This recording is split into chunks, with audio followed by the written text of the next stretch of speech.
Hello मेरे प्यारे बच्चों, मैं आप सभी बच्चों का एक्सीलेंट क्लासेस बाय अभी सर में हार्दिक स्वागत करता हूं।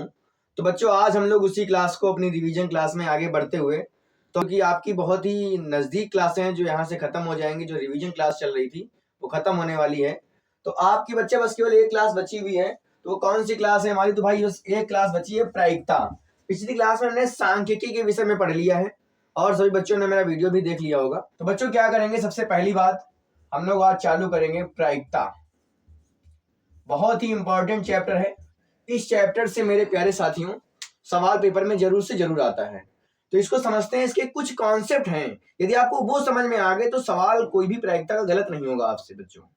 बस आपको क्या करना है, समझ रहे हैं उन बातों को कि कौन कौन सी बातें हैं जो हमारे लिए आवश्यक हैं।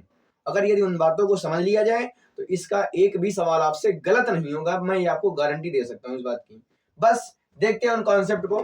सबसे पहले प्रायिकता होती क्या है इसके विषय में समझते हैं।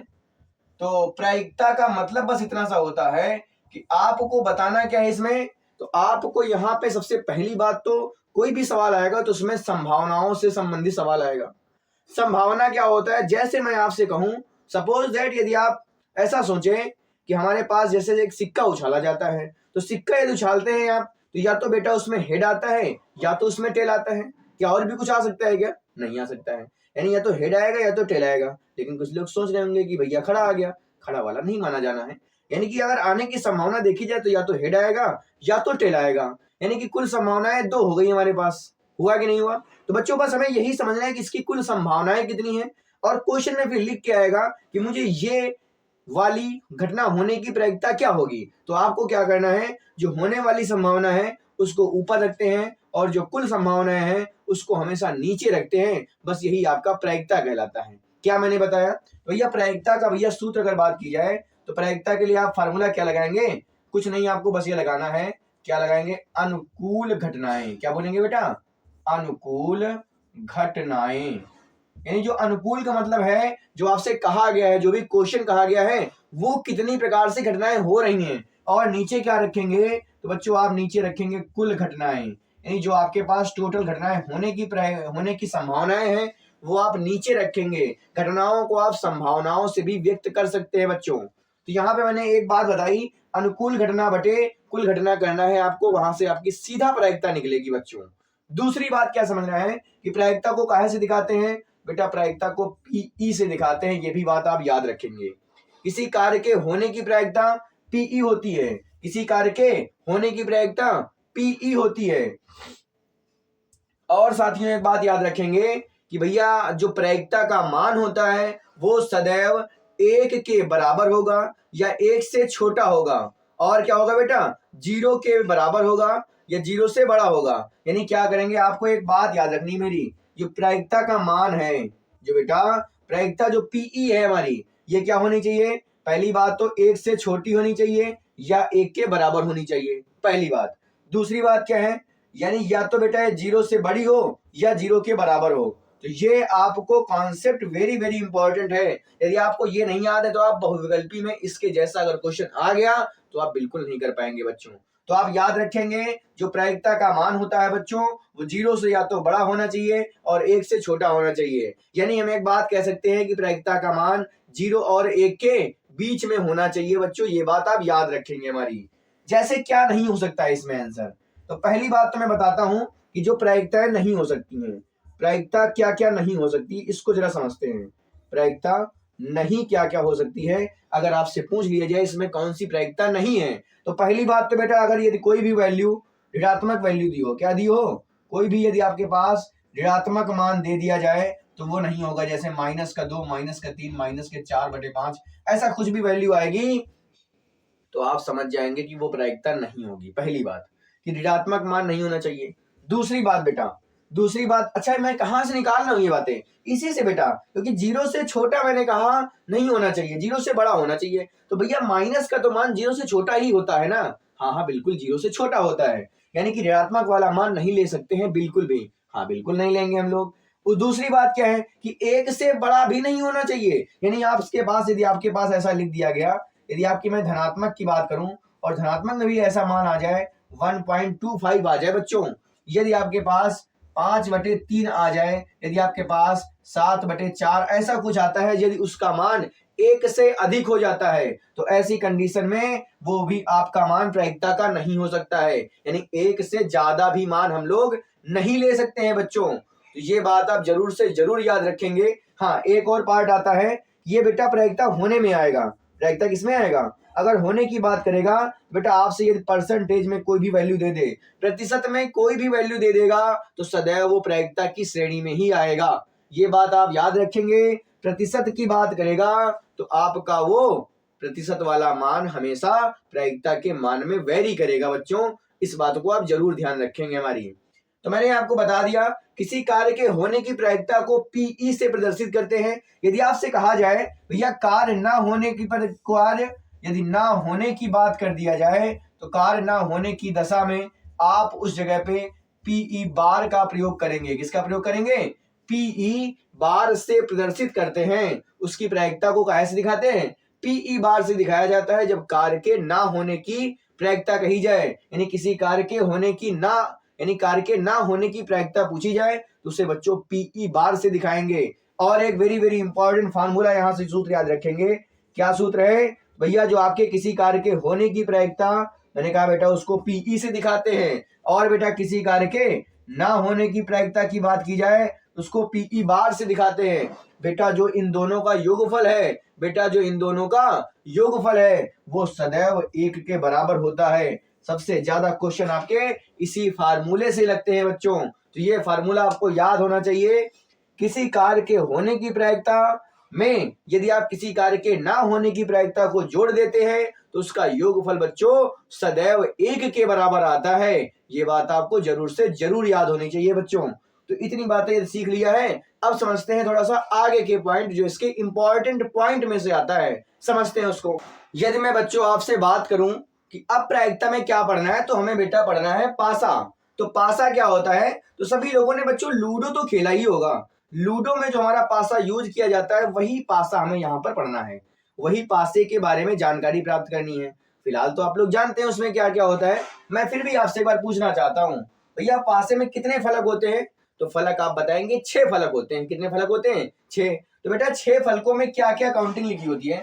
तो जो पासे में बेटा जो कुल संभावनाएं हमारे पास हैं, यानी जब आप लोग पासे को फेंकते हैं, बेटा पासे को जब आप फेंकते हैं तो वहां पे आपके पास क्या क्या क्या वैल्यू आती है हमारे पास, बताइएगा जरा हमको। तो आप बहुत आसानी से बताएंगे।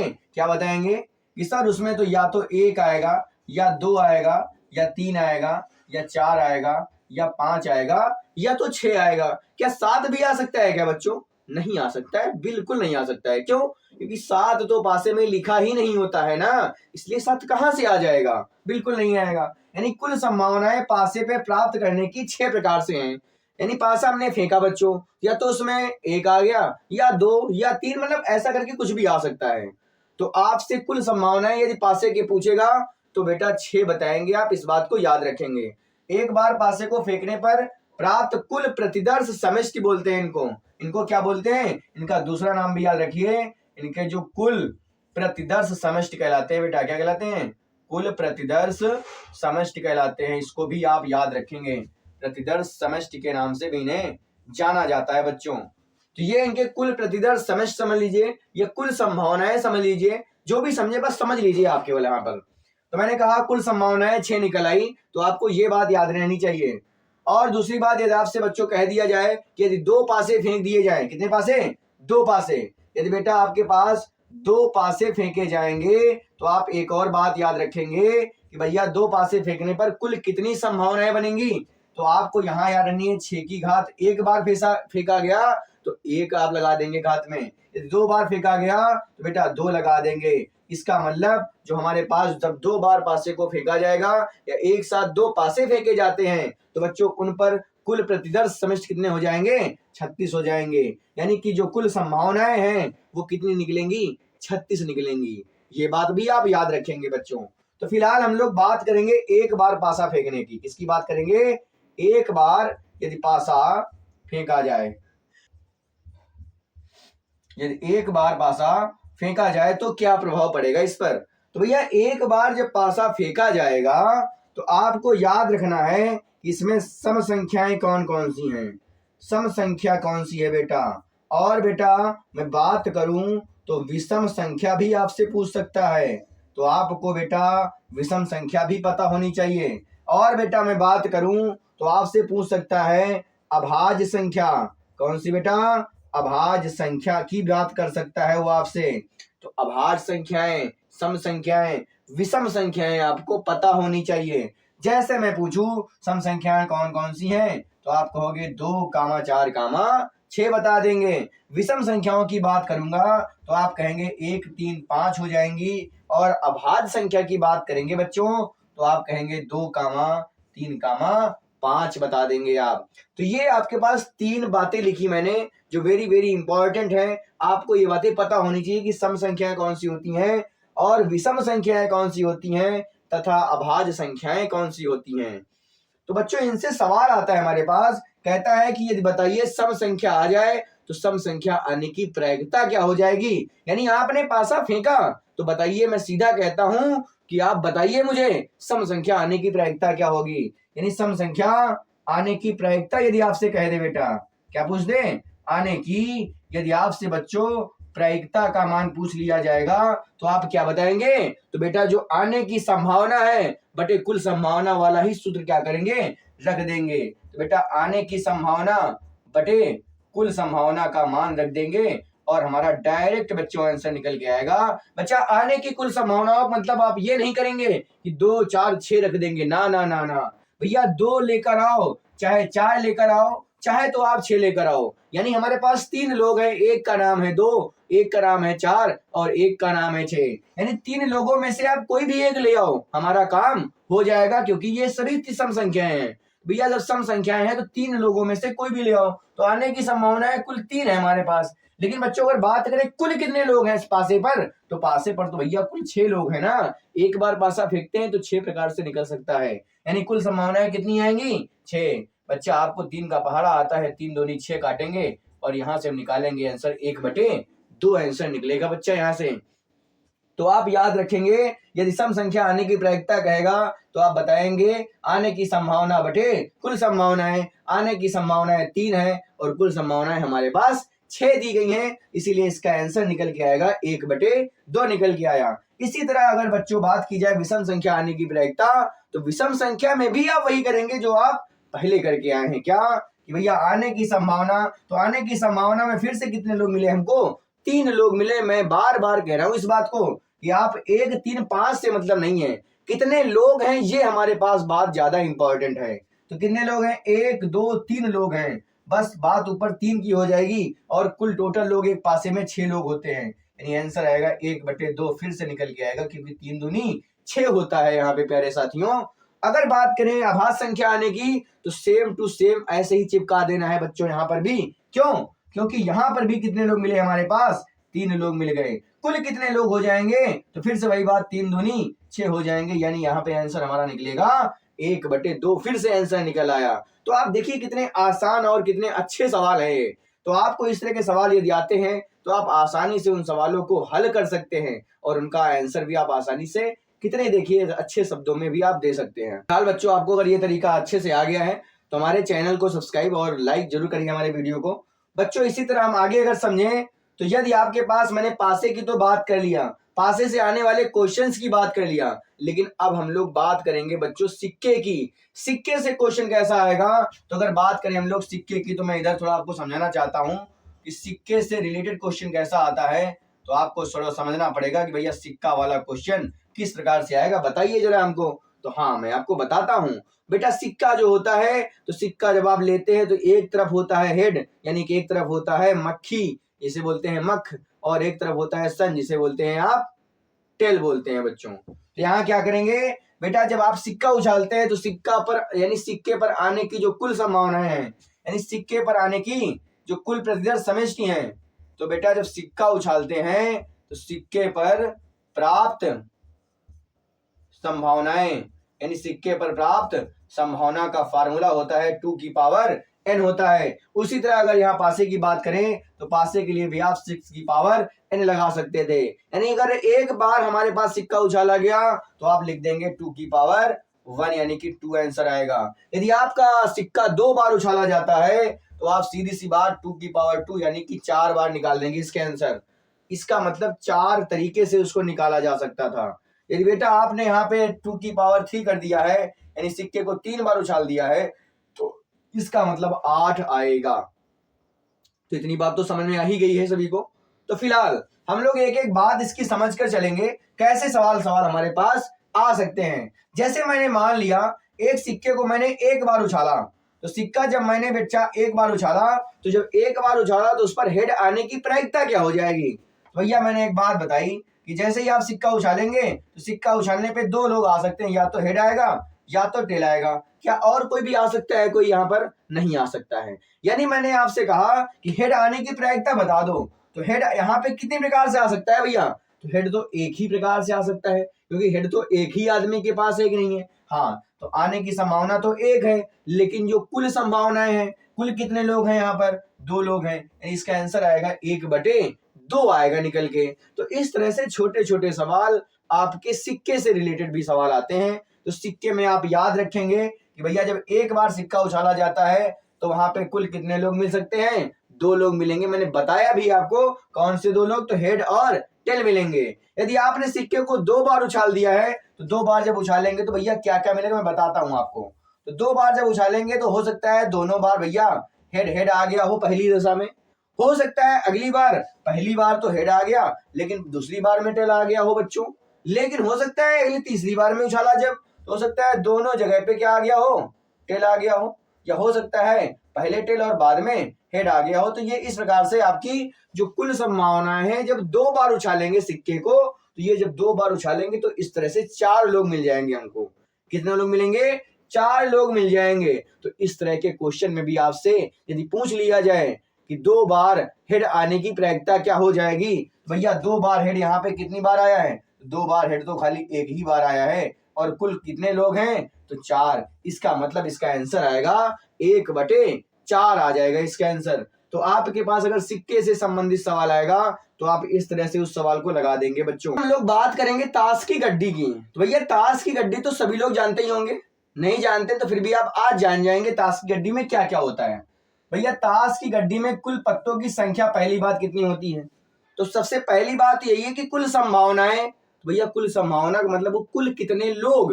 भैया मैंने बता दिया कि ताश की गड्डी में कुल 52 लोग होते हैं। कितने लोग होते हैं? 52। यदि आपसे क्वेश्चन पूछा जाएगा तो बच्चा कुल संभावनाओं में हमेशा किसका मान रखेंगे? आप 52 का रख देंगे बच्चों। हाँ बिल्कुल 52 का रखेंगे। दूसरी बात, 52 पत्तों को बच्चों सबसे पहले तो इसे 2 भागों में आप डिवाइड कर देंगे। 2 भागों में डिवाइड करेंगे तो एक तो आप काला भाग में डिवाइड करेंगे और एक को आप लाल भाग में डिवाइड कर देंगे। भैया काले जब आपने टोटल 52 पत्ते हैं उनको 2 भागों में बराबर बराबर डिवाइड किया, इसका मतलब इसके पास जितने पत्ते हैं उतने ही पत्ते इसके पास भी बच्चों दे दिए गए हैं। तो आपसे पहला मैं क्वेश्चन सबसे आसान सा पूछता हूं, यदि बताइए किसी ताश की गड्डी से एक पत्ता निकाला जाता है और वह पत्ता लाल होने की प्रायिकता क्या है? तो आप सीधा कहेंगे भैया हमारे पास टोटल तो 52 पत्ते हैं, तो नीचे तो 52 ही रहने वाला है बच्चों। दूसरी बात, लाल पत्ते की बात किया, इसका मतलब लाल हमारे पास कितने पत्ते हैं? 26। मैंने कहा जितने भी लाल हैं उसको ऊपर कर देंगे क्योंकि आने की संभावनाएं ऊपर और कुल संभावनाएं नीचे। इन दोनों को डिवाइड करेंगे तो जाएगा 2 बार और आंसर निकलेगा 1/2। तो यहां से आपको बातें समझ में जरूर आएंगी। अब आगे बात करते हैं इसके, यानी मैंने कहा काले कलर के हमारे पास 26 पत्ते हैं, तो क्या करेंगे? मैंने कहा फिर से इन्हें 2 भागों में डिवाइड कर देते हैं और लाल पत्तों को भी फिर से 2 भागों में डिवाइड कर देते हैं। ये सभी बातें आपको याद होनी चाहिए। जब काले पत्तों को डिवाइड करेंगे तो एक में आपको क्या मिलेगा? या एक में आपको चिड़ी का पत्ता मिलेगा और एक में क्या मिलेगा? एक में आपको हुकुम का पत्ता मिलेगा। ये आप याद रखेंगे इन बातों को। एक में आपको चिड़ी का पत्ता मिलेगा और एक में आपको हुकुम का पत्ता मिलेगा। लाल को डिवाइड करेंगे तो आपको एक तरफ मिलेगा ईंट का और एक तरफ मिलेगा आन का पत्ता मिलेगा। फिर से मैंने क्या किया, इनके 2-2 शाखाओं में डिवाइड कर दिया। बेटा जब 2-2 शाखाओं में डिवाइड करेंगे इसके पास 13 आएंगे और इसके पास भी 13 पत्ते आएंगे, इसके पास भी 13 पत्ते आएंगे और इसके पास भी 13 पत्ते आ जाएंगे। तो आपको यहां से इतनी बातें यदि याद हो गई हैं तो बहुत ही आसानी से अगली बातों को समझ पाएंगे हम। जैसे कि हमसे कहा जाए कि आप बताइए, यदि एक ताश की गड्डी से मैंने एक पत्ता निकाला, एक पत्ता यादृच्छिक निकाला जाता है, तो उसके चिड़ी के पत्ते होने की प्रायिकता क्या है? तो आप कहेंगे सीधी सी बात, कुल पत्तों की संख्या हमारे पास कितनी है? 52 पत्ते हैं। तो दूसरी बात क्या कही गई? चिड़ी का पत्ता होने की प्रायिकता बता दो। तो भैया मैंने कहा कि चिड़ी के पत्ते कितने आपके पास हैं? तो आप कहेंगे 13। तो बस मैंने कहा हो गया ना सवाल आपका, फिर 13 चौको 52 यानी 1/4 इसकी प्रायिकता आ जाएगी बच्चों। तो बहुत ही आसान है, बस इस वीडियो में अंत तक बने रहिए, एक एक बात को सीख कर जाएंगे आज ताश की गड्डी की। तो यहाँ मैंने आपको बता दिया चिड़ी के 13 पत्ते हैं, तो आपका चिड़ी का कोई भी पत्ता निकाला जाए तो यही प्रायिकता निकल के आएगी। इसी तरह चिड़ी की मैं बात करूं, हुकुम की बात करूं, ईंट की बात करूं या फिर पान की बात करूं, तीनों के आंसर सेम टू सेम 1/4 ही आने वाले हैं। आगे बच्चों बात समझ में? आगे समझते हैं थोड़ा सा। अब इनके बच्चों फिर क्या किया गया? इनके 13 भाग फिर से किए जाएंगे, यानी इनको 13 लोगों में डिवाइड किया जाएगा। जैसे कि आपको सुने होंगे, आप लोगों ने ताश की गड्डी को देखा है, तो आपके पास सबसे पहले इक्का आता है, इक्के के बाद फिर बादशाह, फिर बेगी, फिर गुलाम। इस तरह से क्या होता है कि यहाँ पे आपके पास कुछ फेस कार्ड होते हैं। अब फेस कार्ड क्या होते हैं मैं थोड़ा समझाना चाहता हूं इधर आपको। फेस कार्ड का मतलब क्या है? तो भैया फेस कार्ड और कोई नहीं है। फेस कार्ड का मतलब होता है जिसमें तस्वीर बनी हो, जिस आकृति में क्या बनी हो? तस्वीर बनी हो। तो तस्वीर वाले पत्तों को क्या कहते हैं? फेस कार्ड के नाम से जाना जाता है। तस्वीर वाले पत्तों को फेस कार्ड के नाम से जाना जाता है। और तस्वीर वाले पत्तों की संख्या की बात करें, तस्वीर वाले पत्तों की संख्या होती है 12, क्योंकि हर एक कलर, हर एक में आपके 3-3 पत्ते मिलेंगे, तो 3 चौक 12 पत्ते हो जाएंगे आपके पास। यानी कि तस्वीर वाले पत्तों की संख्या की बात करें तो 12 पत्ते होते हैं। आप याद रखेंगे इस बात को कि तस्वीर वाले पत्तों की संख्या कितनी है? तो 12 पत्ते होते हैं। अब इसमें कौन कौन से लोग आते हैं? तो एक तो गुलाम आता है, दूसरा आपकी बेगम आती है, और तीसरा आपका बादशाह आता है, यानी जे क्यू और के आता है। गुलाम यहाँ पे हो गया, यहाँ पे बेगम और यहाँ पे बादशाह। ये 3 लोग जो है उनमें तस्वीर बनी होती है, और तस्वीर वाले लोगों को क्या कहते हैं? फेस कार्ड के नाम से जाना जाता है। तो यदि आपसे कह दे कि बताइए भैया फेस कार्ड आने की प्रायिकता क्या होगी, तो आप सीधा कहेंगे फेस कार्ड कितने हैं? 12, और कुल पत्ते कितने हैं? 52। बस इसको काट देंगे 4 से, 4 3 12, और ये आएगा 13, यानी आंसर आएगा 3/13 इसका आंसर आ जाएगा बच्चों। इस तरह से कोई भी सवाल आपके पास आएगा तो आप प्रायिकता चैप्टर से, अब कोई भी आपके पास क्वेश्चन आएगा तो आपसे छूटने वाला बिल्कुल भी नहीं है इस क्लास को देखने के बाद। यदि आपने इस क्लास को अच्छे से समझ लिया है तो आपको हर एक क्वेश्चन आपका इंपॉर्टेंट जो था वो हर एक क्वेश्चन आपसे क्रैक हो जाएगा, आपसे बचेगा नहीं क्वेश्चन। चलिए बच्चों, मिलते हैं अगले नेक्स्ट वीडियो में। फिलहाल इस क्लास को अच्छे से देख लीजिए, एक बार फिर से देख लीजिए। यदि आपको कोई भी डाउट है, कोई भी समस्या है, तो कमेंट सेक्शन में जाइए और तुरंत कमेंट करके बताइए क्या समस्या है। उस समस्या को हम आपकी जरूर दूर करेंगे, और मिलते हैं अपने नेक्स्ट वीडियो में। धन्यवाद बच्चों।